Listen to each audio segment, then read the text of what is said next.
وضو کرتے وقت سر پر کپڑا اوڑھنا ضروری ہے؟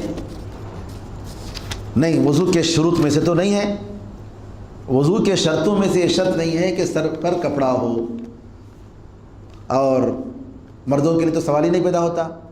اگر عورتیں اپنے گھر میں وضو کر رہی ہیں، اور ظاہر سی بات ہے اگر کوئی نان محرم نہیں ہے تو سر پر کپڑا رکھنے کی کوئی ضرورت نہیں، لیکن اگر جیسا کہ حج کے موقع پر ہوتا ہے، لوگ بہت زیادہ میدان میں ہوتے ہیں، عرفات کے میدان میں اور اس طریقے سے کیمپ وغیرہ میں، ٹینٹ وغیرہ میں، تو ایسے موقع پر اس کا احتیاط کرنا چاہیے کہ ہمارے بال وغیرہ نظر نہ آئے۔ ویسے الحمدللہ عام طور پر خواتین کے لیے الگ حمامات وغیرہ ہوتے ہیں، لیکن پھر بھی ورنہ عام حالات میں وضو کے لیے کوئی شرط نہیں ہے کہ سر پر کپڑا رہے۔ رمضان کے مہینے میں قرآن کب فنش کرنا ہے؟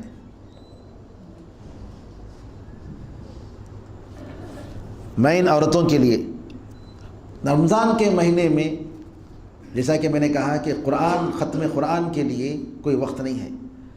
امام شافعی رحمۃ اللہ علیہ کے بارے میں آتا ہے کہ 60 بار انہوں نے ایک رمضان میں قرآن ختم کیا، ایک رمضان میں 60 بار۔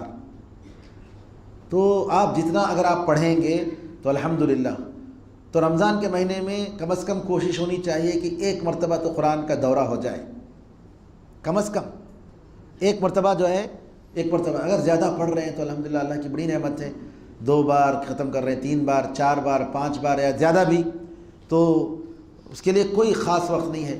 بعض لوگ سمجھتے ہیں کہ 27ویں رات میں قرآن کو ختم کرنا ہے، نہیں، ایسی بات نہیں، ایسی بات نہیں ہے کہ 27ویں رات میں قرآن ختم کریں، نہیں، کوئی بات نہیں، جبھی بھی آپ کر سکتے ہیں، کوئی حرج نہیں۔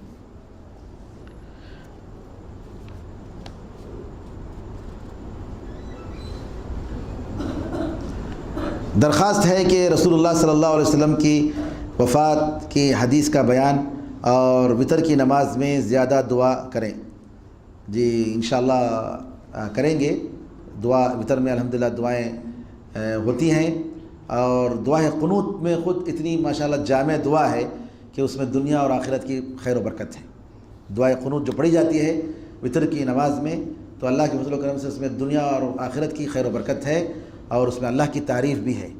اور نبی کریم صلی اللہ علیہ وسلم کی وفات کے تعلق سے آپ نے سنا ہوگا کہ جو ہے نبی کریم صلی اللہ علیہ وسلم بیمار، جسے آپ تقریباً 1 ہفتہ بیمار رہے، اور نبی کریم صلی اللہ علیہ وسلم کی وفات، اس میں شک نہیں، ساری امت کے لیے سب سے بڑی مصیبت ہے، بہت بڑی مصیبت۔ نبی کریم صلی اللہ علیہ وسلم کی وفات کی وجہ سے ام ایمن رضی اللہ تعالیٰ عنہ کے بارے میں آتا ہے کہ ابوبکر اور عمر رضی اللہ تعالیٰ عنہما آپ کے وفات کے بعد نبی کریم صلی اللہ علیہ وسلم کی سنت پر عمل کرتے ہوئے گئے، تو سبحان اللہ ام ایمن رضی اللہ تعالیٰ عنہ رونے لگی، ام ایمن رونے لگی، ابوبکر عمر رضی اللہ تعالیٰ عنہ بھی رونے لگے، ان کو دیکھ کر، ان کے رونے کی آواز کو دیکھ کر رونے لگے۔ ام ایمن رضی اللہ تعالیٰ سے پوچھا کہ کیوں آپ رو رہے ہو؟ تو کہا کہ آسمان سے جو وحی کا سلسلہ نبی کریم صلی اللہ علیہ وسلم کے زمانے میں تھا وہ ختم ہو چکا ہے، اب وحی نہیں آئے گی، میں اس پر رو رہی ہوں۔ ام ایمن رضی اللہ تعالیٰ اس پر رونے لگی۔ تو نبی کریم صلی اللہ علیہ وسلم کی وفات کے جو لمحات آپ دیکھیں گے کہ اللہ تعالیٰ کے سب سے پیارے انسان، پیارے بندے، محبوب خلیل الرحمن، اللہ کے خاص دوست، اور ان کو جو پریشانیاں ہوئی اس وقت، وفات کے وقت، کیسے سکرات کے عالم میں پانی کو اٹھا اٹھا کر اپنے چہرے پر ڈال رہے ہیں، اٹھنے کی کوشش کر رہے ہیں، لیکن سبحان اللہ اٹھ نہیں پا رہے ہیں، کہہ رہے ہیں پانی لاؤ، غسل کرتے ہیں، لوگ نماز کے لیے انتظار کر رہے ہیں، نبی کریم صلی اللہ علیہ وسلم جو ہے امامت کے لیے جانا چاہتے ہیں، ہمت نہیں ہوتی، بے ہوشی طاری ہو جاتی ہے، بے ہوشی طاری ہو جاتی ہے۔ پھر اسی طریقے سے کئی بار ہوتا ہے، پھر ایک مرتبہ دیکھتے ہیں کہ ابوبکر رضی اللہ تعالیٰ عنہ امامت کر رہے ہیں، تو خوشی سے آپ کا چہرہ تمتمانے لگتا ہے، مسکراتے ہیں کہ میری جگہ پر ابوبکر صدیق رضی اللہ تعالیٰ عنہ امامت کر رہے ہیں۔ اور حدیث میں آتا ہے کوئی نبی اس وقت تک مرتا نہیں جب تک کہ اس کی امت میں سے کوئی اس کی جگہ امامت نہ کرے۔ اور ایک مرتبہ غزوہ تبوک کے موقع پر عبد الرحمن بن عوف رضی اللہ تعالیٰ عنہ امامت کرتے ہیں، اور نبی کریم صلی اللہ علیہ وسلم وضو کرنے گئے تھے تو تاخیر ہو جاتی ہے، تو صحابہ نماز شروع کر دیتے ہیں اور نبی کریم صلی اللہ علیہ وسلم عبد الرحمن بن ابی بکر کے پیچھے، عبد الرحمن بن عوف کے پیچھے جماعت کے ساتھ نماز پڑھتے ہیں، اور آپ فرماتے ہیں کوئی نبی اس وقت تک نہیں مرتا جب تک کہ اس کے ایک امتی کے پیچھے وہ نماز نہ پڑھے۔ تو نبی کریم صلی اللہ علیہ وسلم کے وفات کے جو لمحات ہیں، اور جس طریقے سے آپ نے کہا ان للموت سکرات، کہ موت کی بڑی سخت گھڑیاں ہیں، بڑی سخت گھڑیاں ہیں موت کی، واقعی یاد کرنے کی چیز ہے اور اس سے عبرت حاصل کرنا ہے۔ اللہ تعالی ہمیں اور آپ کو معاف فرمائیں اور سکرات کی حالت پر ہم لوگوں پر خاص اپنی رحمت کو نازل فرمائیں۔ کیا رمضان کے مہینے میں مرنے والے جنت میں جائیں گے؟ اس کا کوئی ذکر نہیں ہے حدیثوں میں کہ رمضان کے مہینے میں مرنے والے جنت میں جائیں گے، ایسا کچھ نہیں ہے۔ جمعے کے دن کسی کا انتقال ہوتا ہے تو قبر کے عذاب سے بچتا ہے، اگر کوئی مومن مرتا ہے اس کا ذکر آتا ہے جمعے کے دن، لیکن رمضان کے تعلق سے میرے علم کے حد تک کچھ ایسی حدیث نہیں ہے کہ رمضان کے مہینے میں اگر مرے گا تو جو ہے اس کو کوئی خاص اس کا کوئی اجر ہے، واللہ اعلم۔ کچھ مسجدوں میں سحری کا انتظام کیا جا رہا ہے، کیا ہم مقیم ہیں کھا سکتے ہیں؟ ہاں بالکل کھا سکتے ہیں۔ اگر آپ مسجد میں ہیں، اعتکاف کی حالت میں ہیں یا یہیں کے ہیں، کوئی مسئلہ نہیں، جب وہ کھلانے والے یہ نہیں کہتے ہیں کہ یہ مسافروں کے لیے ہے یا غریبوں کے لیے ہے، اگر وہ نہیں کہہ رہے ہیں تو بالکل جو ہے کھا سکتے ہیں، اس میں کوئی حرج نہیں ہے۔ سجدے میں کتنے اعضاء کا زمین پر لگنا سنت ہے؟ سجدے میں 7 اعضاء کا زمین پر لگنا ضروری ہے، 7 اعضاء کا، سنت نہیں ہے، بالکل ضروری ہے۔ اس میں الا ہے کہ انسان معذور ہو، 2 ہاتھ، گھٹنے اور پیر کی جو 2 گھٹنے ہیں وہ، اور پیر 6 ہو گئے، اور یہ ناک اور پیشانی کو ایک شمار کیا گیا کیونکہ چہرے میں ہے، تو 7 اعضاء کا سجدے کی حالت میں زمین میں لگنا ضروری ہے، الا ہے کہ انسان معذور ہے تو کوئی حرج نہیں۔ جس دن یہاں تاخرات ہوتی ہے اس دن عرب میں نہیں، کیونکہ وہ ایک دن وہ آگے ہیں۔ اس کا مطلب یہ کہ شب قدر ہم کو نصیب ہوگی یا عرب کے لوگوں کو، یہ کیسے ہے؟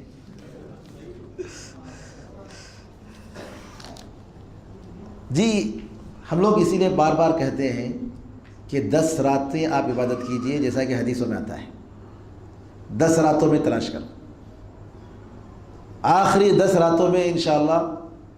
میں نے متولی صاحب سے گزارش کی کل کہ انشاءاللہ آئندہ رمضان شیخ انیس صاحب حفظہ اللہ ان سے کہہ کر جو ہے رمضان کی آخری 10 راتوں میں انشاءاللہ جو ہے یہ سسٹم کو بدلیں، اور 10 راتوں میں انشاءاللہ عبادت کا اہتمام ہو۔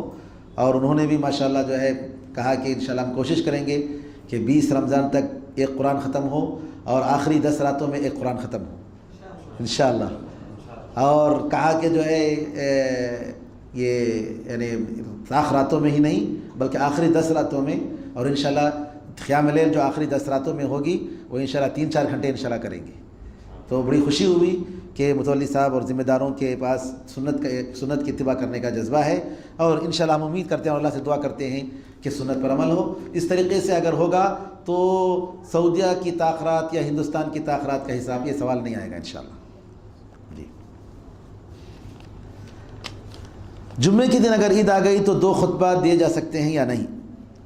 حدیث میں آتا ہے نبی کریم صلی اللہ علیہ وسلم نے، آپ کے زمانے میں ایک مرتبہ ایسا ہوا تھا، تو آپ نے کہا کہ آپ لوگوں میں سے جو آدمی عید کی نماز تو ہو گئی، جو جمعہ کی نماز پڑھنا چاہتے ہیں وہ پڑھیں، خاص طور پر دیہات والوں کے لیے، جو دیہات سے لوگ آتے ہیں ان کے لیے جمعے کی نماز جو پڑھنا چاہتے ہیں ہمارے ساتھ پڑھیں، ورنہ اگر جو نہیں پڑھنا چاہتے ہیں وہ ظہر کی نماز پڑھ کر جا سکتے ہیں، کوئی حرج نہیں، وہ ظہر کی نماز پڑھیں۔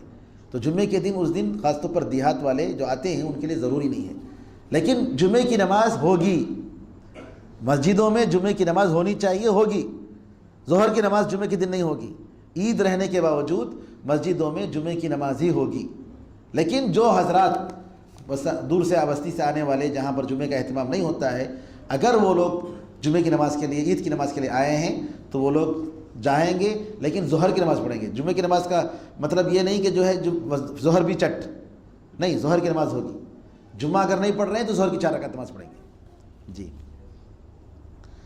سجدے میں سبحان ربی الاعلیٰ پڑھ سکتے ہیں یا سبحانک اللہم ربنا و بحمدک اللہم اغفر لی؟ جی یہ دونوں دعا ثابت ہے، یہ دونوں پڑھ سکتے ہیں۔ سبحانک اللہم ربنا و بحمدک اللہم اغفر لی یہ نفل نمازوں میں پڑھیں کیونکہ زیادہ وقت اس میں وقت ہوتا ہے. نفل میں، تراویح میں، تہجد میں آپ جو ہے یہ دعا بھی پڑھ سکتے ہیں کیونکہ یہ دعائیں خاص طور عام طور پر جو آئی ہیں یہ قیام اللیل کی دعائیں ہیں، وہ بھی پڑھ سکتے ہیں ویسے، لیکن سبحان ربی الاعلیٰ یہ عام طور پر جو سجدوں میں فرض نماز میں چونکہ وقت مختصر ہوتا ہے تو اس میں سبحان ربی الاعلیٰ پڑھیں زیادہ بہتر ہے. عیدین میں نماز کے وقت تکبیر تحریمہ میں ہاتھ اٹھا کر پھر ہاتھ باندھتے ہیں، اسی طرح جنازے کی نماز میں کرنا جائز ہے کیا؟ جی، تکبیرات میں، عیدین کی تکبیرات میں بھی اور اسی طریقے سے جنازے کی نماز کے بارے میں بھی تکبیرات کے موقع پر ہاتھ اٹھانا یہ بات صحابہ سے ثابت ہے. رسول اللہ صلی اللہ علیہ وسلم سے اس سلسلے میں ہاتھ اٹھانے کا ذکر یا نہیں اٹھانے کا ذکر دونوں نہیں ہے، لیکن بات صحابہ سے ثابت ہے. عبداللہ بن عمر رضی اللہ تعالیٰ عنہ سے خاص طور پر جنازے کی تکبیرات میں اس کا ثبوت ملتا ہے. اگر اٹھاتے ہیں تو بھی ٹھیک ہے، اگر نہیں اٹھاتے ہیں تو بھی کوئی حرج نہیں. Can we celebrate this night? Celebrate کیا ہے؟ سیلیبریٹ نہیں، ہمارے پاس عید، دو عید ہیں سیلیبریٹ کرنے کی، ایک عید الفطر اور ایک عید الاضحیٰ. اس کے علاوہ کوئی تیسرے سیلیبریشن نہیں ہے ہمارے پاس، کوئی دوسری عید نہیں ہے، کوئی جشن نہیں ہے. یہ جو کچھ لوگ کرتے ہیں، مسجدوں میں چراغاں جلاتے ہیں، لائٹیں لگاتے ہیں، سڑکوں پر لائٹیں لگاتے ہیں، یہ سب بدعت ہے، جائز نہیں ہے، جائز نہیں ہے، کسی بھی طریقے سے جائز نہیں ہے. اور خاص طور پر مسجدوں میں اس کی ایسی راتوں کو یا شب معراج کو یا شب برات کو لائٹیں لگانا اور جشن منانا، نعوذ باللہ، یہ سب بدعتیں ہیں جو ہماری مسجدوں میں افسوس کے ساتھ کہنا پڑتا ہے کہ آ گئی ہیں. ان بدعتوں کو ختم کرنا چاہیے اور نبی کریم صلی اللہ علیہ وسلم کی سنت پر عمل کرنا چاہیے. ان راتوں میں جو ہے عبادت کی رات ہے، زیادہ سے زیادہ آپ عبادت کریں، عبادتوں کی راتیں ہیں، دعائیں کریں، دعاؤں کی راتیں ہیں، قرآن کریم کی تلاوت کریں. اس کے بجائے آپ جی سیلیبریشن کر رہے ہیں، کیا جی آج 27ویں رات ہے، بریانی پکنی چاہیے، آج 27ویں رات ہے، نئے کپڑے ہونا چاہیے، آج 27ویں رات ہے، فلاں کرنا چاہیے، یہ کرنا نہیں، یہ سب غلط ہے. یہ عید کی رات نہیں ہے، یہ عید کا دن نہیں ہے، یہ ایک رات ہے جس میں شب قدر ہونے کا زیادہ امکان ہے. جی، تو لہٰذا زیادہ عبادت کی رات ہے، یہ سب جشن منانا جائز نہیں.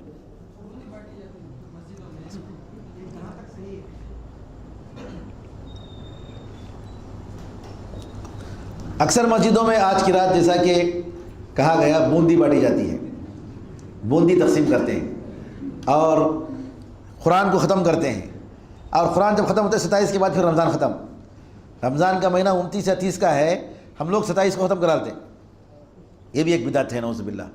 ایسی بات نہیں ہے، بلکہ رمضان 29 یا 30 جب تک چاند نظر نہیں آتا یا ہے کہ 30 دن پورے نہیں ہوتے تب تک ہے، اور ان دنوں اس وقت تک رمضان میں جیسا ہم عبادت کر رہے ہیں ویسے ہم عبادت کرنی چاہیے، وہی ذرا صحیح ہے. یہ بوندی بانٹنا یا ہے کہ جشن کرنا اور اماموں کو اور مولویوں کو جو ہے وہ شال پہنانا، کیا کیا کی کرتے ہیں، یہ سب جو ہے یہ بدعتیں ہیں جو لوگوں نے ایجاد کر لی ہیں. اور خاص طور پر اس کی رات میں جو ہے اجتماعی دعا کرنا، ختم قرآن کی دعا، ختم قرآن کی دعا، تو یہ سب جو ہے نبی کریم صلی اللہ علیہ وسلم کے زمانے سے نہیں ہے، صحابہ کے زمانے میں یہ ساری چیزیں نہیں تھیں، لوگوں نے اس کو سب کو بنا لیا ہے. جی اللہ اعلم. شیخ بن باز اور دوسرے علماء کا یہ ماننا ہے کہ رکوع کے بعد پھر بھی ہاتھ باندھنا چاہیے، اس کے اوپر روشنی. بھائی صاحب کا سوال ہے کہ رکوع کے بعد ہاتھ سینے پر باندھنا چاہیے یا جو ہے ہاتھ چھوڑ دینا چاہیے. اس مسئلے میں علماء کے درمیان اختلاف ہے. حنبلی مذہب میں، اور یہی رائے شیخ بن باز رحمۃ اللہ علیہ کی بھی ہے، کہ رکوع کے بعد ہاتھ جو ہے جس جگہ پہ رکوع سے پہلے تھی اس جگہ پر ہونی چاہیے. رکوع سے پہلے قیام کی حالت میں جو جس حالت میں آپ کھڑے تھے اس طریقے سے ہاتھ آپ کا ہونا چاہیے.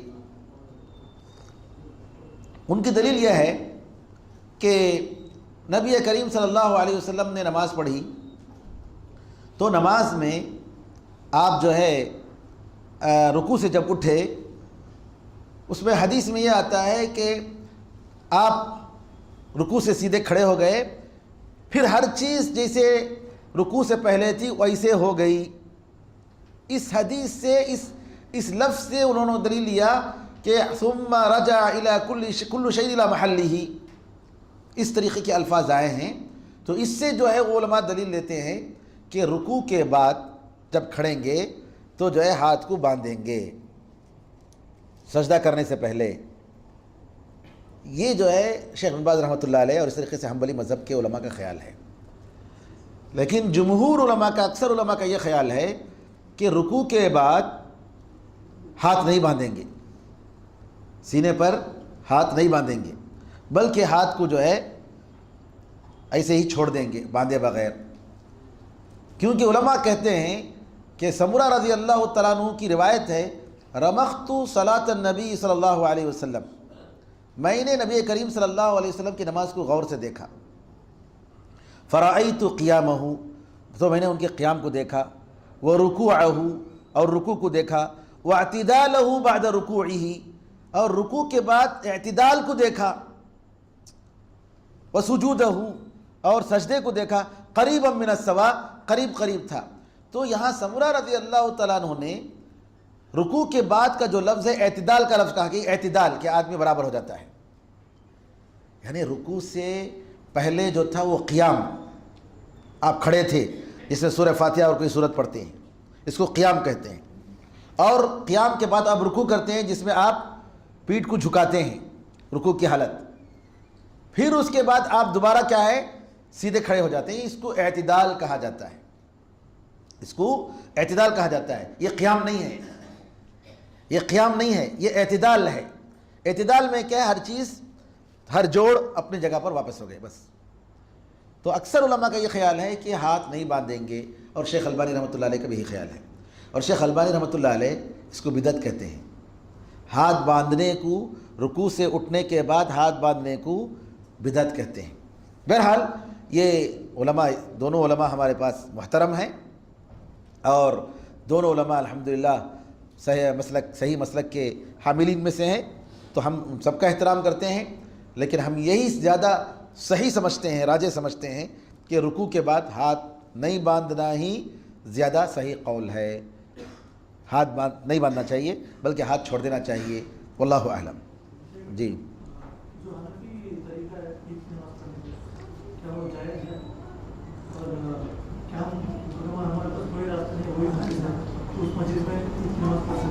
جی اور دوسرا سوال کہ اگر ہماری عید کی نماز چھوٹ جائے یا ایک رکعت اس میں مس ہو جائے اس کو کیسے ختم کریں؟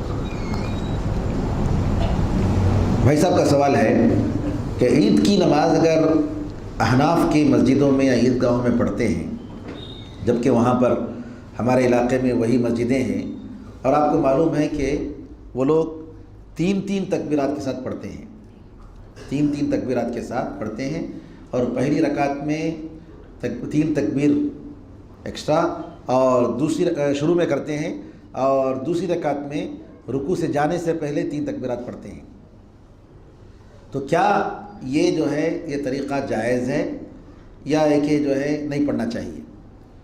دیکھیے یہ جو روایتیں آئی ہیں 3 تکبیرات والی روایتیں، ان روایتوں میں بہرحال بعض صحابہ کا عمل رہا ہے، اور زیادہ اتھینٹک اور جو زیادہ صحابہ سے ثابت ہے وہ 12 تکبیرات سے ہے، جو ہم لوگ پڑھتے ہیں کہ شروع میں 7 تکبیرات اور دوسری رکعت میں 5 تکبیرات، ٹوٹل 12 تکبیرات، یہی زیادہ صحیح ہے۔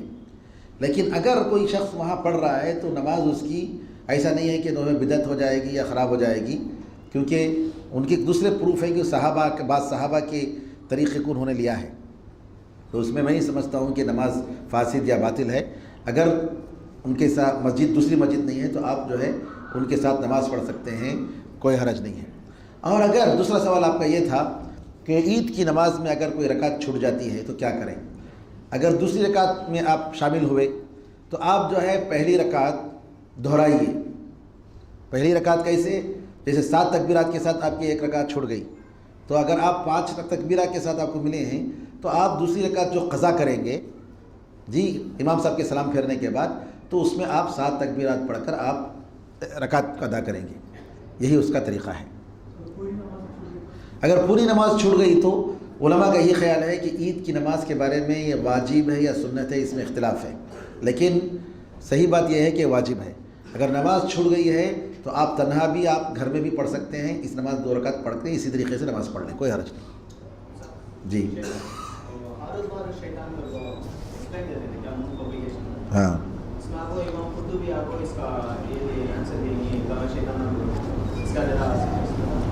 امام قرطبی کیا بولے ہیں؟ جی ہاں، قرآن کریم میں سورہ بقرہ آیت نمبر 102 میں اللہ تعالیٰ نے جادو کے بارے میں بتایا، جادو کے بارے میں بتایا کہ جو ہے وما کفر سلیمان ولکن الشیاطین کفروا، اور کچھ بھائی صاحب کا بھی سوال تھا کہ آپ جادو کے بارے میں روشنی ڈالیے، چلیے اسی مناسبت سے میں بتا دیتا ہوں۔ قرآن کریم اللہ بتاتا ہے وما کفر سلیمان ولکن الشیاطین کفروا، سلیمان علیہ السلام نے کفر نہیں کیا لیکن شیطانوں نے کفر کیا۔ یعلمون الناس السحر، شیاطین لوگوں کو جادو سکھاتے تھے۔ وما انزل علی الملکین ببابل ہاروت و ماروت، اور جو چیز ہاروت و ماروت 2 فرشتوں پر جو چیز اتاری گئی، وما انزل علی الملکین ببابل ہاروت و ماروت وما يعلمان من احد حتی یقولا انما نحن فتنہ، اور اگر وہ کسی کو سکھاتے تھے تو یہ کہتے تھے کہ بھائی یہ جو ہے تم لوگ مت سیکھو، ہاں ہم لوگ فتنہ ہیں، فتنے کے طور پر اتارے گئے، انما نحن فتنہ فلا تکفر، تم کفر نہ کرو۔ فیتعلمون منہما ما یفرقون به بین المرء وزوجہ، تو یہ لوگ سیکھتے تھے ان دونوں سے کیا چیز؟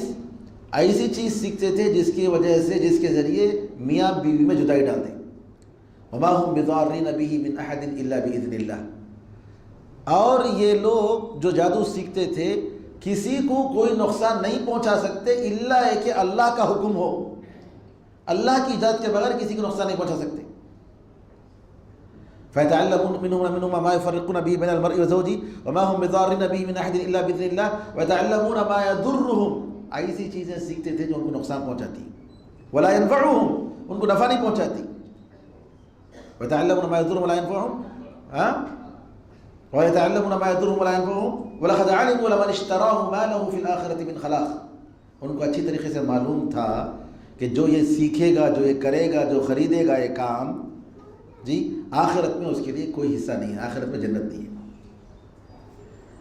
اب قرآن کریم میں ہاروت و ماروت کا یہ جو ذکر ہے اس آیت میں، قرآن میں اللہ تعالیٰ کہتے ہیں وَمَا أُنزِلَ عَلَى الْمَلَكَيْنِ بِبَابِلَ ہاروت و ماروت، ملک کہتے ہیں فرشتے کو، ملکینی 2 فرشتے، صاف قرآن کے الفاظ ہیں، جو اتارا گیا 2 فرشتوں پر، ہاروت اور ماروت کے 2 فرشتوں پر جو اتارا گیا، اور یہ بھی اللہ نے کہا وَمَا يُعَلِّمَانِ مِنْ أَحَدٍ حَتَّى يَقُولَا إِنَّمَا نَحْنُ فِطْرَةٌ فَلَا تَكْفُرْ، ہم آزمائے اور ٹیسٹ کے طور پر اتارے گئے ہیں، تم کفر نہ کرو، تم یہ مت سیکھو۔ سب سے پہلی بات یہ ہے کہ قرآن میں اللہ نے کہا کہ یہ دونوں فرشتے ہیں، قرآن کا لفظ ہے، تو ملک اس کے بارے میں کلام ہی نہیں کر سکتے کہ شیطان کا لفظ آ سکتا ہے، تو کیسے جو ہے آپ اس کو ہاروت و ماروت کو فرشتے کہتے ہیں، یہ شیطان کہتے ہیں؟ قرآن کہتا ہے 2 فرشتے ہیں، آپ کیسے کہتے ہیں کہ شیطان ہیں؟ اللہ نے کہا ملکینی 2 فرشتوں پر اتارا گیا، ببابل بابل میں، ہاروت و ماروت، یہ 2 فرشتے کا نام کیا ہے؟ ہاروت و ماروت ہے، آپ کیسے کہتے ہیں شیطان ہے؟ نمبر 1۔ نمبر 2، وَمَا يُعَلِّمَانِ مِنْ أَحَدٍ حَتَّى يَقُولَا إِنَّمَا نَحْنُ فِتْنَةٌ، یہ لوگ جب بھی سکھاتے تھے کسی کو تو کہتے تھے کہ دیکھو ہم تو ٹیسٹ کے طور پر اتارے گئے ہیں، تم یہ مت سیکھو اور کفر مت کرو۔ یہ فرشتہ ہی یہ بول سکتا ہے کہ تم کفر مت کرو، شیطان تو کہے گا کہ جو ہے کمثل الشیطان اذ قال للانسان اکفر فلما کفر قال انی بریء مما تشرکون، کیا شیطان انسان کو کفر کرنے پر ابھارتا ہے، شیطان جو ہے انسان کو کفر کرنے پر ابھارتا ہے، کفر کرو بولتا ہے، اب یہاں اللہ تعالیٰ دونوں فرشتوں کے بارے میں یہ کہتا ہے کہ یہ لوگ سکھاتے تھے تو کیا کہتے تھے؟ کہتے تھے کہ بھائی کفر مت کرو، تم یہ سیکھو نہیں، کفر مت کرو. تو کیسے جو ہے آپ ہاروت و ماروت کو آپ شیطان کہتے ہیں؟ شیطان کفر کرنے پر ابھارتا ہے، قرآن میں دوسری جگہ اللہ نے بتایا. اور یہاں دو فرشتے ہیں وہ کہتے تھے کہ کفر مت کرو. تو یہ بات فرشتوں ہی سے ہو سکتی ہے، شیطانوں سے نہیں. اب آئیے جو لوگ جادو کا انکار کرتے ہیں، کہتے ہیں کہ جادو ہے نہیں، جادو کی کوئی حقیقت نہیں، اور جادو سے جو ہے کچھ ہوتا نہیں، جادو کی کوئی ریالٹی نہیں. وہ جو ہے چپکے سے لوگ جو ہے ادھر سے ادھر کر کے کچھ کبوتر نکالتے ہیں، ہاتھوں کا کھیل ہوتا ہے. ہاتھوں کا کھیل ایک الگ چیز ہے، وہ الگ فن ہے. کیا آدمی ادھر سے ادھر کر کے کچھ یہ نکالتا ہے، ٹوپی سے جو ہے کسی کو ایک ڈبہ ہوتا ہے، ایک آدمی جا کر کاٹتا ہے بیچ میں سے، ہاں دیکھے تو ادھر سے ایک آدمی نکلتا ہے سیدھے، جبکہ سامنے صاحب کے سامنے سے کاٹا گیا. تو جو ہے یہ اس کو کہتے ہیں خفت الید، کہ پھرتی سے اتنی تیزی سے کرتا ہے آپ کو معلوم نہیں ہوتا. یہ الگ چیز ہے. لیکن جادو ایک الگ چیز ہے. جادو ایک برا علم ہے جو حرام ہے، جو جائز نہیں ہے. اور یہ علم، اس علم سے انسان کو نقصان پہنچ سکتا ہے اگر اللہ تعالیٰ چاہے تو. اللہ تعالیٰ چاہے تو نقصان پہنچ سکتا ہے. قرآن میں اللہ نے کہا. اور یہ جو آیت سورہ بقرہ 102 والی آیت، اس آیت میں تقریباً 14-15 دلیلیں ہیں اس بات کی کہ جادو کی حقیقت ہے. ایک آیت میں سب سے پہلے اللہ نے کہا وما کفر سلیمان، سلیمان علیہ السلام نے کفر نہیں کیا. کیا مطلب؟ یعنی یہ جو جادو کا کام ہے سلیمان علیہ السلام نے نہیں کیا. سلیمان علیہ السلام نبی، اللہ کے نبی، اس سے دور ہیں، اس سے پاک ہیں. تو جادو کا کام کفر ہے، جادو سیکھنا کفر ہے، جادو کرنا کفر ہے. اب اگر جادو کرنا کفر ہے اور جادو کی حقیقت نہیں ہے تو اللہ تعالیٰ جادو کے تعلق سے اتنا بڑا حکم کیوں دیتا کہ کفر ہے؟ اور حدیث میں آتا ہے حد الساحر ضربۃ بالسیف، حد الساحر، جادوگر کی سزا کیا ہے؟ تلوار کی ایک مار ہے، تلوار سے قتل کرنا ہے اس کو. کیوں؟ اس وجہ سے کہ جادوگر جب تک شیطان سے مدد نہیں لے گا تب تک جو ہے جادو کر نہیں سکتا. کوئی کفر کرتا ہے، شرک کرتا ہے، تب جا کر نعوذ باللہ جو ہے جادو کا کام کرتا ہے. وہ بڑے غلیظ کام کرتے ہیں، وہ لوگ گندے خونوں سے جو ہے قرآن کی آیتوں کو لکھتے شیطان کو خوش کرنے کے واسطے، بہت سارے کام غلط. تو اس لیے قرآن میں جادو کو کفر کہا گیا. عمر فاروق رضی اللہ تعالیٰ عنہ کے زمانے میں خط لکھتے ہیں، بجالہ بن عبدہ کہتے ہیں کہ ہم لوگ سیریا میں تھے تو خط آئے عمر رضی اللہ تعالیٰ عنہ کا کہ اقتلوا کل ساحر و ساحرہ، ہر جادوگر مرد اور عورت کو قتل کرو. کہتے ہیں کہ ہم نے 3 جادو کرنے والی عورتوں کو قتل کیا، 3 جادو کرنے والی عورتوں کو ہم نے قتل کیا. صحیح روایت ہے. حفصہ رضی اللہ تعالیٰ عنہ ام المؤمنین، عمر رضی اللہ تعالیٰ عنہ کی بیٹی، ان کو جو ہے ان کی غلام نے، ان کی لونڈی تھی، اس نے جادو کیا تھا. یہ عثمان رضی اللہ عنہ کے زمانے کا واقعہ ہے اور موطا مالک میں صحیح سند کے ساتھ دوسری کتابوں میں ایک روایت موجود ہے، جو چاہتے ہیں جا کر دیکھ سکتے ہیں. امام مالک رحمۃ اللہ علیہ کی کتاب موطا، جو سب سے پرانی حدیث کی کتاب سمجھی جاتی ہے، اور اس طریقے دوسرے کی صحیح حدیثوں میں، روایتوں میں یہ موجود ہے. عورت نے، لونڈی نے جادو کیا ان کو، حفصہ رضی اللہ تعالیٰ عنہ کو. حفصہ رضی اللہ عنہ کو معلوم ہوا کہ جادو ہوا ہے. بلایا، کہا کہ تم نے جادو کیا؟ کہا ہاں میں نے جادو کیا. کیوں کیا؟ کہا کہ میں چاہ رہی تھی کہ تم جلدی مر جاؤ اور میں جلدی آزاد ہو جاؤں، جلدی آزاد ہو جاؤ، اس لیے میں نے جو جادو کیا. حفصہ رضی اللہ تعالیٰ عنہ نے قتل کیا، اس لونڈی کو قتل کیا. عثمان رضی اللہ تعالیٰ عنہ ناراض ہوئے. کس لیے ناراض ہوئے؟ قتل کا کام جو ہے امیر المؤمنین، جو سب سے حکومت میں سب سے بڑا جو جس کا پوسٹ ہوتا ہے، وہ کرنا چاہیے. ہر آدمی اپنے گھر میں بلا کر قتل کر ڈالے تو سزا دے دے تو کیسا ہوتا؟ پنشمنٹ نہیں. تو کرمنل لا جو ہے یہ گورنمنٹ کے ہاتھ میں ہونا چاہیے. اس پر ناراض ہوئے. عبداللہ بن عمر رضی اللہ تعالیٰ عنہ جو حفصہ رضی اللہ عنہ کے بھائی تھے، انہوں نے کہا ارے ام المؤمنین ہیں، مومنین کی ماں ہیں، انہوں نے کیا ہے تو کیا حرج ہے، اپنی بہن کا انہوں نے دفاع کیا۔ تو میں یہ پوچھنا چاہ رہا ہوں اگر جادو کی حقیقت نہیں ہے تو کیوں حفصہ رضی اللہ تعالیٰ عنہ نے ایک خاتون کو جو کہ لونڈی تھی کیوں قتل کیا؟ اور عمر فاروق رضی اللہ تعالیٰ عنہ کے زمانے میں ایک تین جادوگرنی عورتوں کو کیوں قتل کیا گیا؟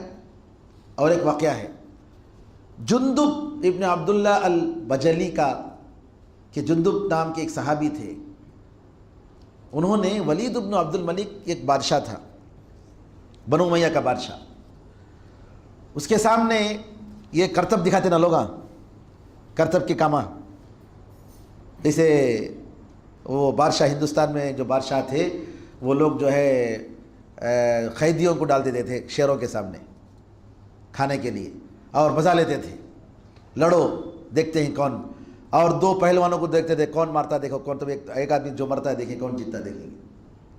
اس قسم کے سب واقعات تاریخ میں ملتے ہیں۔ تو ولید بن عبد الملک ایک بنو امیہ کا بادشاہ تھا، اس کے سامنے ایک آدمی کیا کیا، ایک گائے ہے، جادوگر کیا کرتا، اس طرف سے دائیں طرف سے گائے کے پیٹ میں داخل ہوتا اور بائیں طرف سے نکلتا۔ لوگ دیکھتے رہے کیا جی، گائے کے پیٹ میں سے ایسا گھس کو ادھر سے نکل پاتا نا، کیا ایسا کمال کرتا۔ جندب رضی اللہ تعالیٰ دیکھ لیتے ہیں، بولتے ہیں جادوگر ہے، انہیں جادوگر، خنجر چھپا لے کو جاتے، لے جا کیا کرتے، مار ڈالتے، جادوگر کو مارتے۔ بولتے اگر انہیں اتنا کر سکتا ہے، گائے کے پیٹ سے داخل ہو کر نکل سکتا ہے، اپنے آپ کو زندہ کر دینا دیکھیں گے، زندہ کرو بولو، کیسے زندہ کرتا۔ اب جب بادشاہ کیا کرتا، ولید بن عبد الملک یہ صحابی کو جیل میں ڈال دیتا، یہ بھی صحیح واقعہ ہے بتا رہا ہوں میں، صحابی کو جیل میں ڈال دیتا۔ تو صحابی تھے، بڑے عبادت گزار تھے، نماز پڑھتے تھے رات میں۔ جو جیلر تھا وہ دیکھتا کیا اتنا نیک آدمی ہے، ایسے آدمی جا کر جیل میں ڈال دینا ہی نہیں، تو پوچھتے کیا بات ہے، کیسا، کس وجہ سے تم نے جیل میں ڈالے؟ نہیں کیا بھی نہیں، ایسا جادو کا کام، غلط کام ہو رہا تھا تو میں نے جو ہے ایسا کیا، تو جو ہے تو کیا کرتے انہوں، اور جیلر جو ہے تمہیں جاؤ اللہ کے راستے میں جاؤ، اللہ مجھے پوچھیں گا نہیں تمہارے بارے میں، جاؤ، آزاد کر دیتے ہیں، چھوڑ دیتے ہیں ان کو۔ تو سبحان اللہ، اتنے واقعات ہمیں ملتے ہیں جس میں جادوگروں کو صحابہ کے زمانے میں قتل کیا گیا۔ اگر جادو کی حقیقت نہیں، اگر جادو سے نقصان نہیں پہنچتا ہے، اللہ اگر چاہے تو کیوں جو ہے جادوگروں کو صحابہ کے زمانے میں قتل کیا گیا؟ کہ ظلم نہیں ہے؟ ایک انسان کی جان لینا آسان نہیں ہے، معمولی بات نہیں ہے ایک انسان کی جان لینا۔ تو جادو کی حقیقت، تو قرآن کریم کی اس آیت میں اللہ نے کہا کہ کفر، وما کفر سلیمان علیہ السلام نے کفر نہیں کیا، یعنی جادو نہیں، انہوں نے نہیں سیکھا، سکھایا نہیں، ولکن الشیاطین کفروا، شیاطین کے بارے میں کہا کہ ان لوگوں نے کفر کیا۔ کیوں کفر کیا؟ بتا، یعلمون الناس السحر، کہ یہ لوگ جادو کی چیزیں لوگوں کو سکھاتے تھے۔ کفر کے جو دو الفاظ ہیں، یہ دو پروف ہے اس بات کی کہ جادو کی حقیقت ہے۔ پھر یعلمون الناس السحر، لوگوں کو جادو سکھاتے تھے، یہ تیسری دلیل ہے، اس آیت میں تیسری دلیل ہے، کیونکہ وہ چیز کی ریالٹی تھی تو سکھاتے تھے نا، ورنہ کس کی سکھاتے تھے؟ یعلمون الناس السحر۔ پھر اس کے بعد کہا وما انزل علی الملکین ببابل ہاروت و ماروت، اور وہ جادو کی چیز دو فرشتوں پر جو اتاری گئی، ہاروت و ماروت، بابل میں ہاروت و ماروت دو فرشتوں پر جو اتاری گئی۔ یا جادو کے بارے میں اللہ تعالیٰ کہتا ہے کہ یہ چیز، یعنی جو شر اور جو فتنے، جو بری چیزیں، جیسا شیطان کو اللہ نے اتارا، یہ نقصان دینے والی چیز کو بھی اللہ نے اتارا۔ جی وما انزل، یہ چوتھی دلیل ہے، انزل یعنی جادو کو اتارا گیا۔ جی وما انزل علی الملکین ببابل بہاروت و ماروت وما یعلمان من احد، یہ اگر کسی کو جادو سکھاتے، دوبارہ تعلیم کا لفظ آیا ہے، جادو ایک تعلیم کا لفظ کہ یہ سکھاتے تھے، نہیں اس کی ریالٹی تھی تو سکھاتے تھے۔ وما يعلمان من احد حتى يقولا انما نحن فتنة فلا تكفر، کفر کا لفظ پھر آیا کہ فرشتے کہتے تھے کہ ہم تو ایک ٹیسٹ کے طور پر اتارے گئے ہیں، لوگوں یہ سیکھو نہیں، کفر مت کرو، یعنی جادو سیکھیں گے تو کافر ہو جاؤ گے. تو جس پر کفر کا حکم لگایا جا رہا ہے جس کے سیکھنے سے، تو نعوذ باللہ وہ تو اس کی حقیقت کیسی نہیں ہے. فلا تکفر ویتعلمون منہما، اور سیکھتے تھے اس جادو سے، ان دونوں سے. ان دونوں سے کیا سیکھتے تھے، پھر سیکھنے کا لفظ آیا ہے. ریالٹی تھی تو سیکھنے کا لفظ آیا ہے. ویتعلمون منہما ما یفرقون بہ بین المرء وزوجہ، ایسی چیز سیکھتے تھے جس کی وجہ سے، جس کے ذریعے میاں بیوی میں دشمنی ڈال دیں. یعنی جادو کے ذریعے اللہ تعالیٰ چاہے تو جادوگر کیا کر سکتا ہے جی، میاں بیوی کے درمیان دشمنی ڈال سکتا ہے. تو جادو کی وجہ سے یہ نقصان ہو سکتا ہے کہ میاں بیوی جو بہت زیادہ آپس میں ایک دوسرے سے محبت کرتے ہیں، ایسے ہو جائے کہ کوئی ایک دوسرے سے نفرت کر رہے ہیں، نعوذ باللہ. تو اس کی حقیقت ہے ہی نہیں. وَيَتَعَلَّمُونَ مِنْهُمَا مَا يُفَرِّقُونَ بِهِ بَيْنَ الْمَرْءِ وَزَوْجِهِ وَمَا هُمْ بِضَارِّينَ بِهِ مِنْ أَحَدٍ إِلَّا بِإِذْنِ اللَّهِ.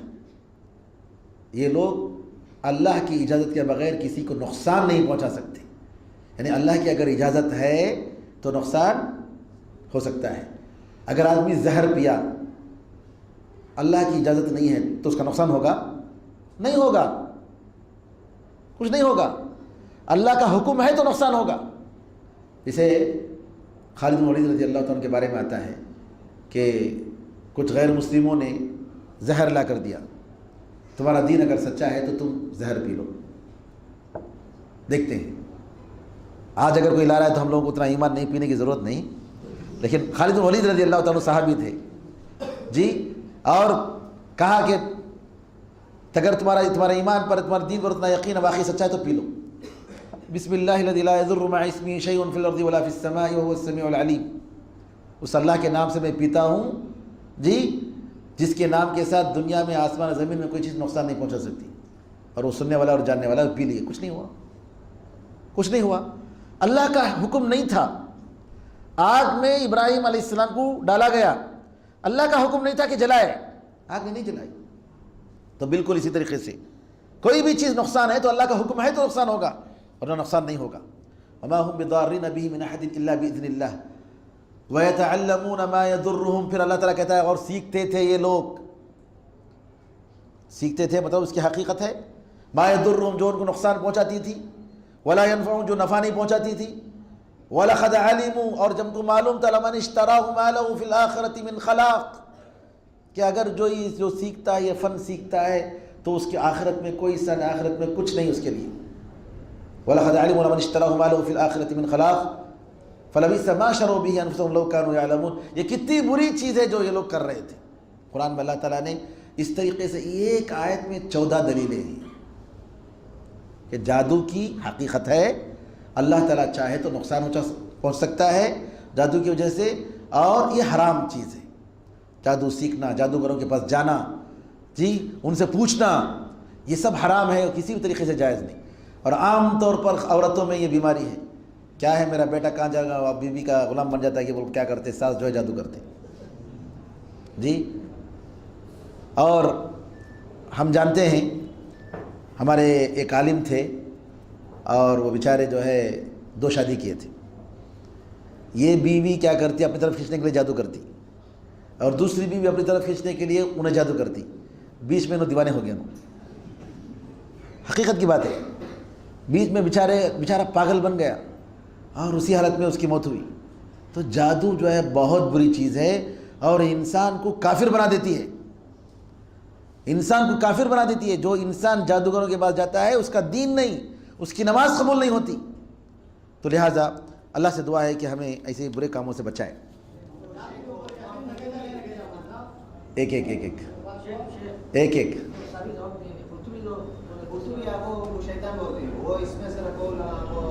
بھائی قرطبی بولے تو کیا، قرطبی اللہ کے رسول ہے کیا؟ قرطبی بولیں، ابن تیمیہ بولیں، کوئی بھی بولے، کتنے بڑے عالم بولیں، اگر قرآن کی نصوص سے اگر کوئی بات ٹکراتی ہے تو ہم کیسے مانیں گے؟ اگر قرطبی بولتے تو کس بنا پر بول رہے ہیں؟ کوئی حدیث ہے کہ یہاں پر ملکین سے مراد جو ہے ہاروت و ماروت جو ہے وہ انسان نہیں، فرشتے نہیں، وہ شیطان ہیں؟ کوئی پروف نہیں ہے. چاہے وہ ابن کثیر رحمۃ اللہ علیہ بھی کہیں جی، کسی بھی انسان کی بات، ہم نے کہا ما منا الا یؤخذ منه ويرد الا صاحب هذا القبر صلی اللہ علیہ وسلم، ہم میں سے کوئی نہیں چاہے کتنا بڑا آدمی ہو، اس کی بات لی جائے گی اگر قرآن و حدیث کے برابر ہے، اور اگر قرآن و حدیث کے خلاف ہے تو اس کے بعد واپس کر دی جائے گی، نہیں لیں گے اس کے بعد سوائے رسول اللہ صلی اللہ علیہ وسلم کی۔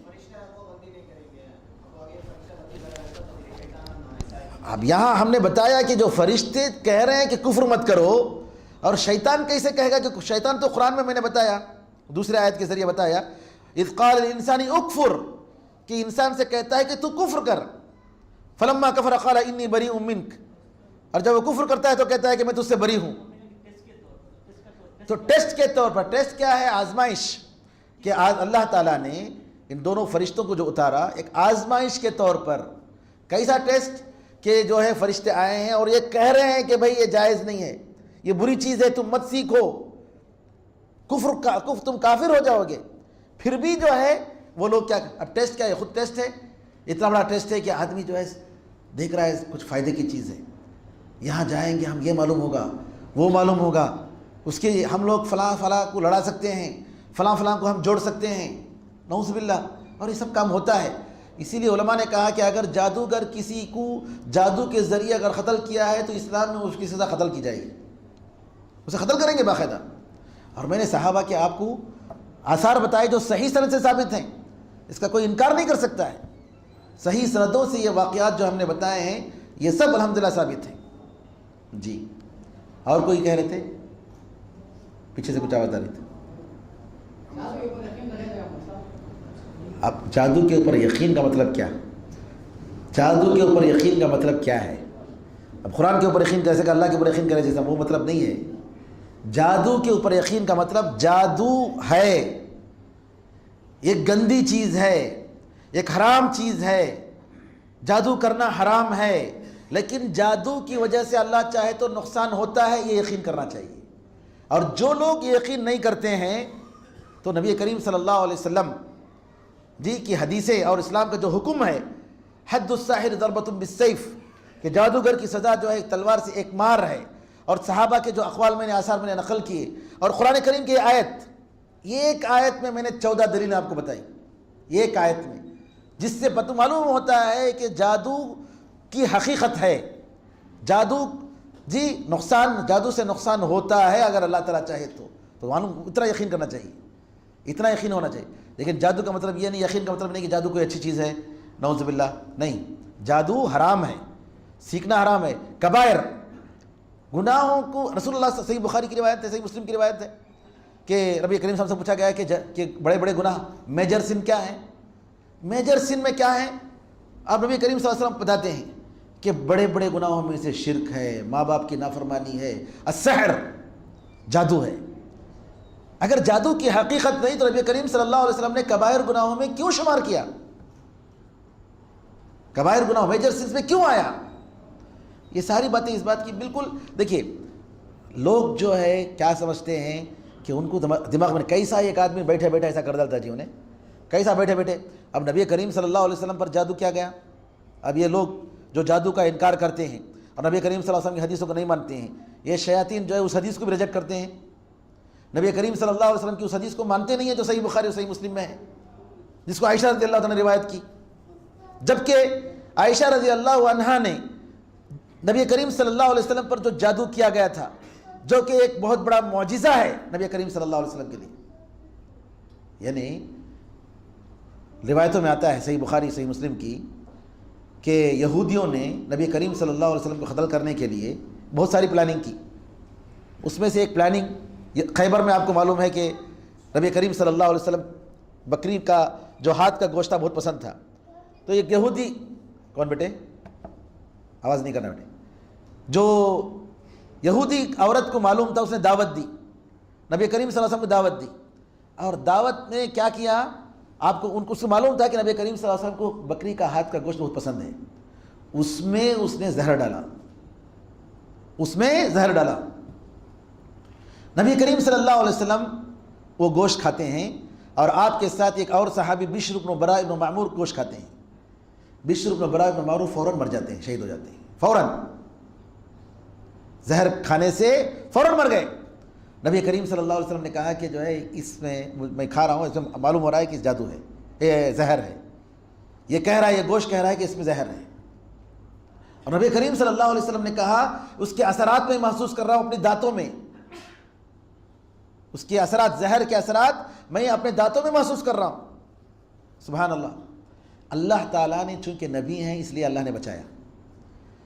تو یہودیوں نے کیا کیا، نبی کریم صلی اللہ علیہ وسلم پر جادو کرنے کے لیے جو زبردست جادوگر تھا، بڑا جادوگر لبید، اس کے پاس گئے اور کہا کہ جو ہے ہم تجھے پیسے دیتے ہیں، تم یہ محمد کو ختم کر دو صلی اللہ علیہ وسلم. اس نے کہا دیکھو اگر یہ جھوٹا نبی ہے تو مر جائے گا، میں جادو کرتا ہوں، اگر یہ جھوٹا نبی ہے تو مر جائے گا، لیکن اگر جھوٹا نبی نہیں ہے تو تھوڑا اثر ہوگا، اس کا ایفیکٹ تھوڑا ہوگا. نبی کریم صلی اللہ علیہ وسلم کو اس نے جادو کی. عائشہ رضی اللہ تعالیٰ فرماتی ہیں کہ نبی کریم صلی اللہ علیہ وسلم پر جادو اس نے لبید نے کیا اور اس کا اثر ایسا ہوا کہ آپ کو ایسا لگتا تھا کہ آپ گھر میں آ رہے ہیں، حالانکہ آئے نہیں. ایسا لگتا تھا کہ بیویوں سے مل رہے ہیں لیکن آپ نے ملا نہیں. چند دنوں تک اس کا اثر رہا. پھر جو ہے اللہ تعالیٰ نے ایک مرتبہ نبی کریم صاحب سوئے ہوئے تھے تو 2 فرشتے آئے اور 2 فرشتوں نے ایک نے پوچھا کہ ان کو کیا ہوا ہے، دوسرے نے جواب دیا کہ ان کو جادو کیا گیا ہے. پھر دوسرے نے کہا کہ کس نے جادو کیا ہے، کہا فلاں نے جادو کیا ہے. کس میں جادو کیا ہے؟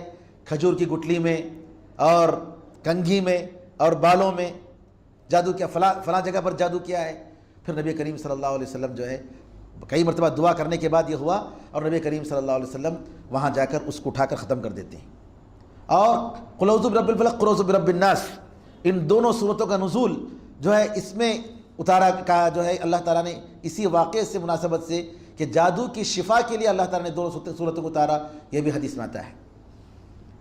تو نبی کریم صلی اللہ علیہ وسلم پر جو جادو کا اثر ہوا یہ آپ کے دین پر اور آپ کی دعوت پر اثر نہیں ہوا.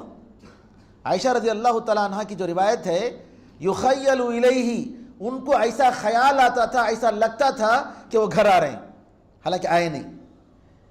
اس میں حدیث میں عائشہ رضی اللہ تعالیٰ نے یہ نہیں کہا کہ نبی کریم صلی اللہ علیہ وسلم پر جو جادو کا اثر ہوا اس کی وجہ سے حلال کو حرام بول دیے، حرام کو حلال بول دیے، یا قرآن کو انہوں نے غلط پڑھا نعوذ باللہ، یا قرآن کو نماز کو 2 رکعت کی بجائے انہوں نے 4 رکعت پڑھی ہو. ایسا نہیں ہوا. دین پر، آپ کے دین پر جادو کا کوئی اثر نہیں ہوا. لیکن آپ ایک انسان تھے، ہے نا. نبی کریم صلی اللہ علیہ وسلم کو جنگ احد میں خنجر سے لوگوں نے مارا، تلوار سے ماری، جی خون نکلا، جی آپ کا جو ہے آپ کے دونوں گال زخمی ہو گئے، دانت آپ کے شہید ہو گئے. کیوں؟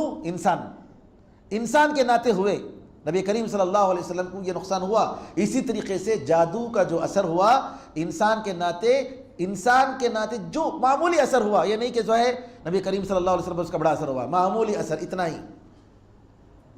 لیکن کبھی بھی آپ کے دین پر اور آپ کی دعوت پر کوئی نقصان نہیں ہوا، کوئی اثر نہیں ہوا.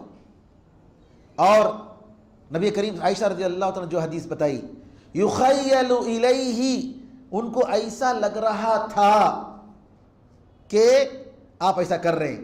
یہ لفظ جو ہے سیم لفظ، سیم ورڈ اللہ تعالیٰ نے قرآن کریم میں موسیٰ علیہ السلام کے بارے میں استعمال کیا ہے جب جادوگروں نے، فرعون کے جادوگروں نے آپ کے خلاف جادو کیا. یخیل الیہ من سحرہم انہا تسعی، یہ لاٹھیاں تھیں، یہ رسیاں جو ہیں جو ڈالے تھے جادو کے لیے، ان کو ایسا لگ رہا تھا کہ وہ دوڑ رہے ہیں حالانکہ وہ نہیں دوڑ رہے. موسیٰ علیہ السلام کو لگ رہا تھا، خیال آ رہا تھا. تو جادو جو ہے، جو اثر موسیٰ علیہ السلام پر ہوا وہی اثر رسول اللہ صلی اللہ علیہ وسلم پر ہوا. اس کو سحر التخیل کہتے ہیں، خیال کا جادو. اگر کوئی شخص اس حدیث کو نہیں مانتا ہے تو لازمی طور پر قرآن کریم کی اس آیت کا انکار کرتا ہے. اس حدیث کو نہیں ماننے والے اس آیت کا انکار کر رہے ہیں. اگر اس کو آپ مان رہے ہیں قرآن کی آیت کو تو اس حدیث کو بھی مانو، کیونکہ دونوں میں کوئی فرق نہیں. واللہ اعلم. 12:30 ہو رہا ہے، میرے خیال میں سوال یہاں کچھ اور 2-3 سوال آپ سے پہلے آئے ہیں. جی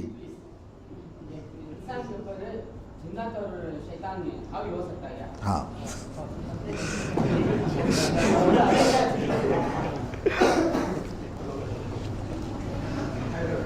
یہ میرے خیال میں یہ سوال کے بارے میں ہم نے اس سے پہلے بھی درس میں ایک بار بتایا تھا. قرآن کریم کی آیت کہ الذین یأکلون الربا لا یقومون الا کما یقوم الذی یتخبطہ الشیطان من المس، کہ جو لوگ سود کھاتے ہیں قیامت کے دن کیسے کھڑے ہوں گے؟ ایسے کھڑے ہوں گے جس کو شیطان اس پر حاوی ہو کر اس کو چھو کر، مس کا لفظ استعمال کیا، جس طریقے سے اس کو بہکاتا ہے اور جس کو ادھر سے ادھر جو ہے بیلنس کے بغیر اس کو رکھتا ہے، اس طریقے سے وہ لوگ قیامت کے دن کھڑے ہوں گے. قرآن میں اللہ نے فرمایا کما یتخبطہ الشیطان من المس، کسی کو انسان اگر شیطان اگر چھوتا ہے اور کسی پر سوار ہوتا ہے تو جس طریقے سے جو ہے اس کا دماغ ٹھکانے پر نہیں رہتا ہے، ایسا ادھر گھومتا ہے ادھر گھومتا ہے، اس طریقے سے قیامت کے دن کھڑے ہوں گے. اللہ نے کہا، قرآن کریم میں اس کا ذکر ہے. اور حدیث میں آتا ہے کہ نبی کریم صلی اللہ علیہ وسلم کی ایک صحابی عورت تھی جن کے بارے میں لوگ کہتے تھے کہ اگر تم جنت کی عورت کو، کسی عورت کو دیکھنا چاہتے ہو تو ارے دیکھو وہ کالی عورت ہے، دیکھو یہ جنت کی عورت ہے. نبی کریم صلی اللہ علیہ وسلم نے اس کے بارے میں کہا کہ یہ جنت میں جائے گی. اس عورت نے نبی کریم صلی اللہ علیہ وسلم شکایت کی، اللہ کے رسول یہ اللہ کا دشمن یہ شیطان یہ کیا کرتا ہے؟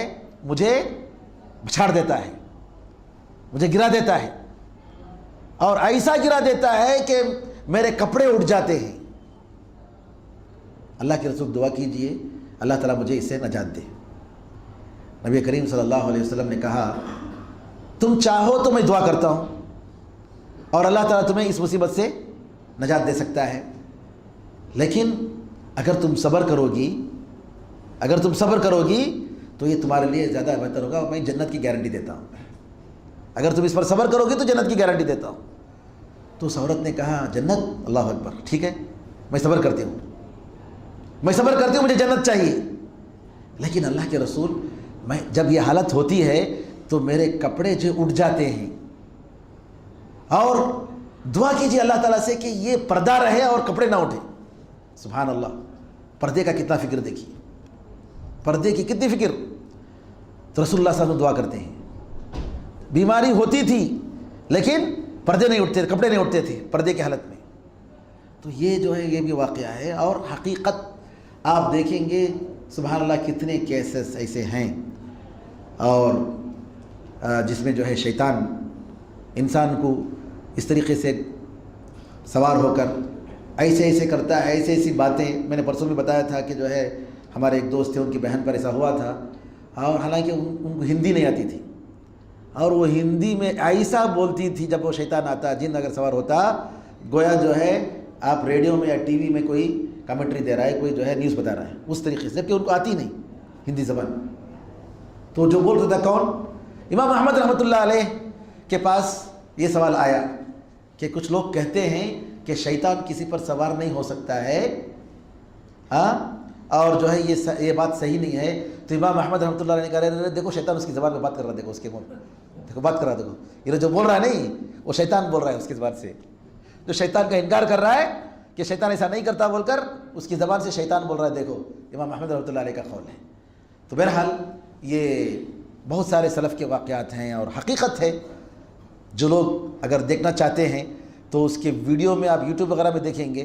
ہم لوگوں نے کئی ایسے ویڈیو کلپس دیکھے کہ جنوں کو جو نکالتے ہیں، اور حیدرآباد میں بہت ہے، اور یہاں کیا کرتے ہیں لوگ جو ہے درگاہوں میں چلے جاتے ہیں ایسے لوگوں کو علاج کرنے کے لیے، اور غلط لوگوں کے پاس جاتے ہیں، نعوذ باللہ وہاں عورتوں کی عزت لوٹی جاتی ہے، جبکہ قرآن کے ذریعے وہ علاج ہوتا ہے، اس کے ذریعے قرآن کے ذریعے اس کا علاج ہوتا ہے.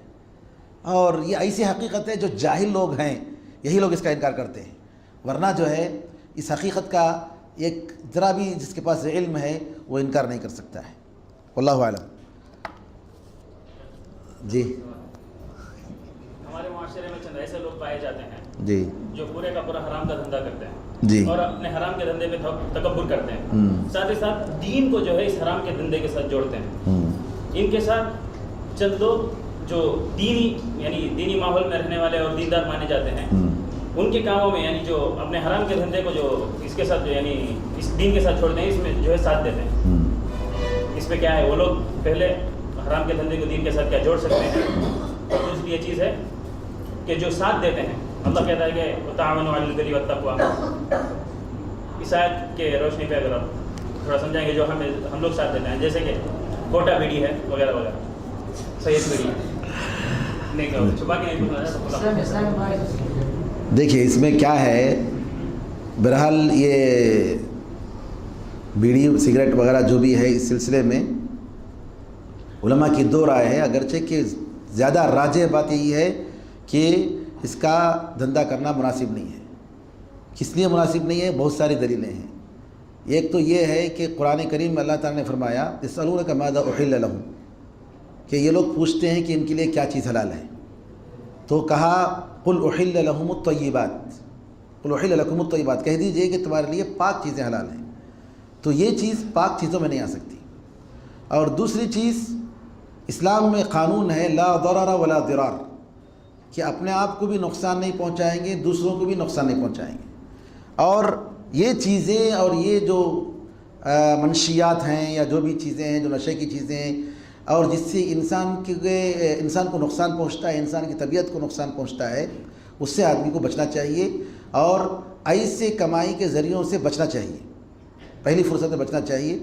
اور علماء کہتے ہیں کہ اگر کوئی شخص بیڑی یا سگریٹ پی کر مرتا ہے تو گویا وہ خودکشی کر کے مرتا ہے, گویا وہ خودکشی کر کے مرتا ہے. اس کی وجہ سے اگر مرتا ہے تو گویا وہ خودکشی کر کے مرتا ہے. تو لہٰذا بہت سارے دلیلوں کو لے کر علماء یہ کہتے ہیں کہ یہ دھندے جو بھی ہیں ان سے بچنا چاہیے اور جائز نہیں ہے. اب رہا یہاں بعض علماء کا خیال ہے کہ وہ مکروہ ہے, اس کو ڈائریکٹ حرام نہیں بولتے ہیں. بعض علماء کا خیال ہے کہ یہ حرام نہیں ہے, مکروہ ہے. تو یہ سمجھنے کا فرق ہے, میں سمجھتا ہوں. اور اس مسئلے میں جو بھی ہیں تو ان کو ضرورت ہے اس بات کی کہ جب مکروہ بھی اگر ہے تو اس میں ہے کہ مطلب ہے کہ افضل نہیں ہے, افضل ہے. اور دنیا کی کمائی اور رزق جو ہے الحمدللہ اللہ تعالیٰ نے بہت سارے وسائل رکھے ہیں اور بہتر طریقے سے اس کو اللہ تعالیٰ کے کمائی کو رزق جو ہے کمایا جا سکتا ہے اور حاصل کیا جا سکتا ہے, اس میں کوئی مسئلہ نہیں. اب رہا کہ جو ہے دعوت کے تعلق سے جو ہے ان چیزوں کو یہ کرنا یا ایک کتابوں میں, تو بہرحال یہ میں سمجھتا ہوں کہ جو لوگ یہ کرتے ہیں ان کے پاس یہ چیز حرام حرمت کے درجے کو یہ چیز ان کے پاس پہنچی نہیں ہے. ورنہ ایک آدمی اس کو حرام سمجھ کر وہ کر رہا ہوگا, یہ نہیں سمجھتا ہوں, یہ ناممکن بات ہے.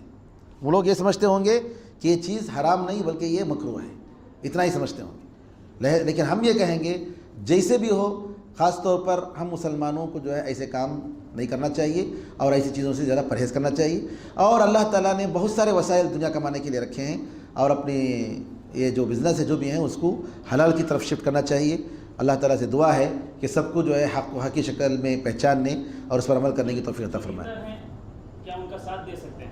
جی, جو دین اور حرام دھندے کو ملا رہے ہیں, جیسے کتابوں کی شکل میں چاہتے ہیں اور اپنا دھندے کا نام بھی اس میں ڈالتے ہیں, جو دیندار ہیں کیا ان کا ساتھ دے سکتے ہیں؟ یہ جو ہے الاسم والعدوان میں جو ہے ملتا ہے. دیکھیے اگر وہ لوگ کچھ دین کا کام کر رہے ہیں اور خیر کا کام کر رہے ہیں تو اس کی وجہ سے ہم جو ہے اس کام کو ہم غلط نہیں کہہ سکتے, اور اسپیسیفک کیے بغیر. اب اگر کچھ لوگوں نے کتابیں وغیرہ اگر الحمدللہ چھاپی ہیں انہوں نے, تو یہ بہرحال یہ اچھا کام ہے, اس میں تو کوئی شک نہیں. لیکن پبلسٹی تو بہرحال نہیں ہونی چاہیے ایسے کاموں کی. اور خاص طور پر اب مسجدوں میں بھی بعض جو ہے کیلنڈرز وغیرہ ہوتے ہیں, لیکن جبکہ مسجدوں میں کیلنڈرز میں کسی کمپنی کا نام دینا یا پبلسٹی کرنا جائز نہیں ہے. اگر آپ کیلنڈر وغیرہ مسجد میں رکھ رہے ہیں تو وہ کاٹ کر رکھنا چاہیے. مسجدوں میں ایسے کیلنڈر ہرگز نہیں رکھ سکتے جس میں, تو اسی طریقے سے جب دین کی کتابیں ہیں اور خاص طور پر ایسا مسئلہ ہے جس کے بارے میں اکثر علماء کا خیال ہے کہ جائز نہیں ہے, تو ان کو چاہیے کہ جو ہے نام اور پبلسٹی کے بغیر جو ہے ڈالیں, وہ زیادہ بہتر ہے. جی پبلسٹی کی بات نہیں ہے, حرام کے دھندے کو دین کے ساتھ جوڑنا. بھائی آپ حرام بول رہے ہیں, اگر وہ حلال بولتے ہیں تو اس میں فرق ہو گیا نا. فرق یہ ہے کہ وہ ان کو حرام نہیں سمجھ رہے, جو لوگ کر رہے ہیں ان کو حرام نہیں سمجھ رہے, ان کو مکروہ. آپ کیا کریں, ان کو بتائیں کہ بھائی یہ حرام ہے, یہ جائز نہیں. یہاں کے جو علماء جو مکروہ بولتے ہیں, اب اس کی وجہ سے جو ہے وہ لوگ کیا کرتے ہیں, یہ حرام نہیں سمجھتے. اگر آپ ان کو ثابت کر دیں اور ان کو بتائیں اور یہ دعوت پہنچاتے ہیں کہ بھئی یہ حرام ہے, یہ مکروہ نہیں ہے, اور ان کو یہ سمجھ میں آ جائے, اور سمجھ میں آنے کے باوجود بھی اور یہ جان کر رہے ہیں, تو بالکل غلط بات ہے. میں جو سمجھتا ہوں کہ جو بھی کر رہے ہیں وہ یہ سمجھ کر رہے ہیں کہ مکروہ ہے یا ہے کہ جو ہے وہ حرام کے درجے میں اس مقام پر نہیں ہے، یہ ہم یہ سمجھ رہے ہیں، واللہ اعلم۔ لیکن جو لوگ جانتے ہیں کہ وہ حرام ہے پھر بھی ان کا ساتھ دیتے ہیں جو لوگ میں نے کہا نا آپ کو کہ جو ہے آپ یعنی جو لوگ جا کر ان کی کمپنی میں کام کر رہے ہیں ہوتے تو نہیں ہے، آپ جو کہہ رہے ہیں کہ جو لوگ ساتھ دے رہے ہیں، کیسا ساتھ؟ دین کے کام میں ساتھ دے رہے ہیں، ان کی پبلسٹی میں ساتھ دیتے غلط بات۔ کسی کی نیت پر حملہ کرنا مناسب نہیں ہے، اور کسی بھی طریقے سے جو ہے یا ان کے بزنس کو پروموٹ کر رہے ہیں یا ہم کھڑے ہو کر جو اعلان کر رہے ہیں کہ بھائی ان فلاں بزنس میں جو ہے فلاں صاحب کا آپ ساتھ دیجیے، نہیں، ایسی بات نہیں۔ کسی کی نیت پر حملہ کرنا نہیں چاہیے اور کسی کے بارے میں اپنی طرف سے نہیں بولنا چاہیے۔ مسئلہ جو ہے آدمی کو سمجھانا ہے تو بٹھا کر آپ بیٹھ کر حجت قائم کر سکتے ہیں، اس کے بغیر آپ یہ سمجھنا کہ جو ہے لوگ جو ہے ان کی کمپنی میں ان کی بزنس میں ان کا ساتھ دے رہے ہیں، یہ غلط بات ہے۔ جی ہاں، ایسی بات نہیں کرنی چاہیے۔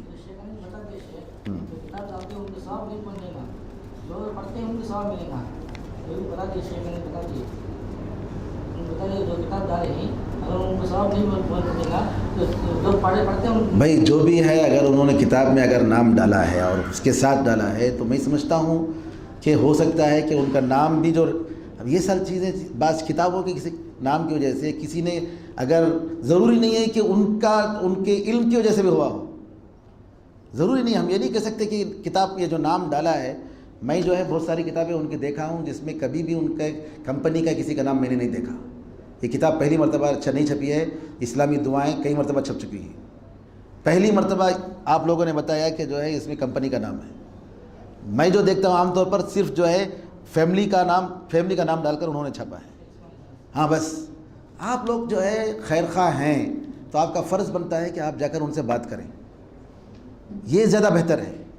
آپ جا کر بات کریں، ان کو سمجھائیں اور جو ہے یہ کہیں کہ بھئی یہ مناسب نہیں ہے اس طریقے سے، بجائے اس کے کہ اس کو ایک ایشو بنا کر جی۔ اور میں یہی سمجھتا ہوں کیونکہ ان کی بہت ساری کیا نام ہے وہ 40 حدیثیں بینریں وغیرہ مسجدوں میں لگائی رہتی تھی، کہیں بہت پہلے کی بات ہے، جب میں چھوٹا تھا تب کی بات بتا رہا ہوں میں۔ تو آپ یہ مت بولیے گا کہ انہوں نے جان بوجھ کر جو ہے ان کی کمپنی کی پبلسٹی کے لیے ایسا کیا ہے، یا یہ سب بولنا مناسب نہیں ہے، اللہ علیہ۔ عیسائی بھائیوں سے دوستی رکھنا، برانڈے میں کھا نہیں سکتے، اتنا شور ہو رہا ہے سب۔ جی ہم دوبارہ جو حضرات صحن میں ہیں ان سے گزارش کرتے ہیں کہ براہ کرم یہ رات جو ہے بہت ہی مبارک رات ہے، آپ حضرات سکون کے ساتھ اطمینان کے ساتھ ذکر و اذکار میں مصروف رہیں یا درس سنیں، باتوں میں اپنے آپ کو بزی نہ رکھیں۔ عیسائی بھائیوں سے دوستی رکھنا اور ان کے تقریب میں دعوت کھانا جائز ہے یا نہیں، اور عیسائی بہن سے ایک مسلم شادی کرنا چاہتا ہے، ہم نے منع کیا، اس کا کیا حکم ہے؟ دیکھیے شریعت میں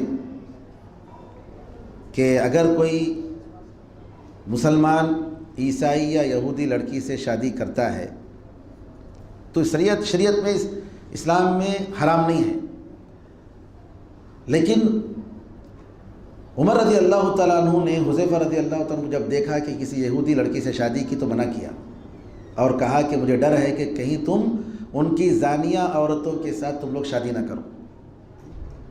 اور آج کل وہ زمانہ جو تھا وہ ایسا زمانہ تھا جس میں عیسائی لڑکی جو ہے شوہر کے دین پر آ جاتی تھی، عام طور پر شوہر کا وہ پاور ہوتا تھا، لڑکی عام طور پر شوہر کے دین پر آ جاتی تھی۔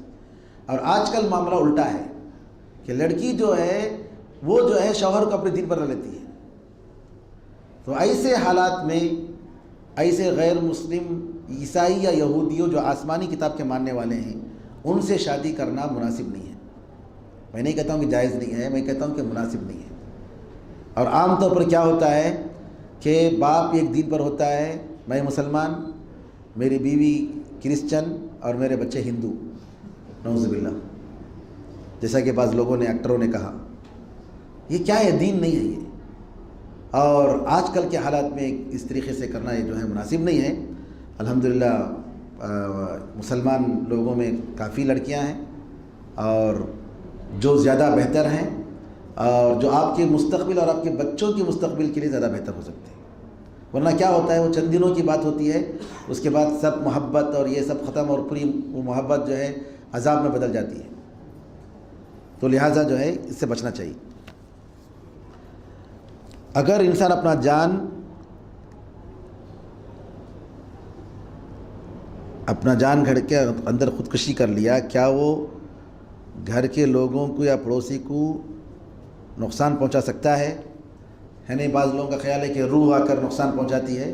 نہیں، ایسی کوئی بات نہیں ہے، ایسی کوئی بات نہیں ہے. وہ شیطانی ہوگا جو پریشان کرتا ہوگا تو، لیکن لوگوں کو آ کر، فلاں کو آ کر، اس کی جان آ کر وہاں کوئی نقصان پہنچاتی ہے، ایسی بات نہیں. نماز کے درمیان کھڑے ہوئے ہیں اور ایک بچہ کرنٹ باکس میں کھیل رہا ہے، کیا نماز چھوڑ کر پکڑ سکتے ہیں؟ بالکل پکڑ سکتے ہیں. یعنی اگر بچہ جو ہے، آپ نماز کی حالت میں کھڑے ہیں، کوئی کرنٹ باکس میں جا کر کوئی ہاتھ لگایا، کوئی بھی نقصان، یا کوئی بھی چھری اٹھا لیا جی، اور خطرہ ہے کہ جو ہے اس کی وجہ سے اس کو نقصان پہنچ سکتا ہے تو فوراً جو ہے اس کو روکنا چاہیے. مردوں کو فرض اور سنت نماز گھر پر پڑھنا جائز ہے یا نہیں؟ فرض مسجد میں ہونی چاہیے، فرض نماز مسجد میں ہونی چاہیے، اور سنت نماز بہتر یہ ہے کہ گھر میں پڑھے. اگر مسجد میں پڑھتا ہے تو کوئی حرج نہیں، مسجد میں اگر پڑھتا ہے تو کوئی حرج نہیں. اور یہ آخری سوال ہے، what are you saying we can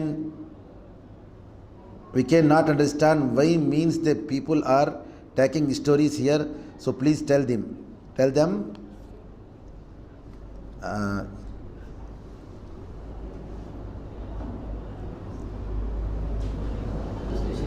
جی، کہ کیوں لوگ، بہرحال دیکھیے کوئی بھی مسئلہ ہو تو اس کو شرعی لحاظ سے سمجھنے کی ضرورت ہے، اور ہر ایک کو اس کے لمٹ میں، حدود میں رہ کر اس کے حساب سے بات کی.